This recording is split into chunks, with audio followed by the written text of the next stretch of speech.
शिंदे फडणवीसांना खोट्या प्रकरणात गोवण्याचा प्रयत्न होतोय। माजी पोलीस महासंचालक रश्मी शुक्लांनी अहवाल सोपवलेला आहे। संजय पांडेंवर गुन्हा दाखल करण्याची शिफारस यात करण्यात आलेली आहे। लक्ष्मीकांत पाटील, सरदार पाटील यांच्यावरही गुन्हा दाखल करा अशी मागणी करण्यात आलेली आहे।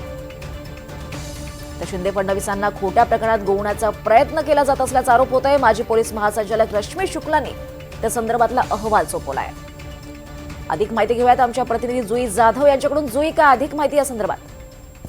अगदीच आपण पाहतोय दीपाली की ही एक मोठी घडामोड आहे, कारण का ठाण्यातील खोट्या गुन्ह्यात देवेंद्र फडणवीस यांना गोवण्याचा प्रयत्न माजी पोलीस संचालक संजय पांडे यांच्यासह तिघांवर आता गुन्हा दाखल करण्याची शिफारस देण्यात आली आहे। खरं तर ठाणे नगर पोलीस ठाण्यात 2016 मध्ये दाखल झालेल्या गुन्ह्याच्या फेर तपास करण्यात आला आहे आणि फेर तपासानंतर हे आदेश देण्यात आले आहेत की माजी जे पोलीस महासंचालक आहेत संजय पांडे यांनी विद्यमान मुख्यमंत्री देवेंद्र फडणवीस आणि उपमुख्यमंत्री एकनाथ शिंदे यांना खोट्या गुन्ह्यात गोवण्यासाठी जोरदार दबाव आणला होता।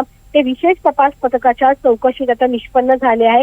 हा अहवाल आता राज्याच्या माजी पोलीस महासंचालक रश्मी शुक्ला यांनी निवृत्तीच्या 5 दिवस आधी अतिरिक्त मुख्य सचिवांना पाठवला असून त्यात संजय पांडे यांच्यासह तत्कालीन उपायुक्त लक्ष्मीकांत पाटील यांच्या देखील नावाचा समावेश आहे।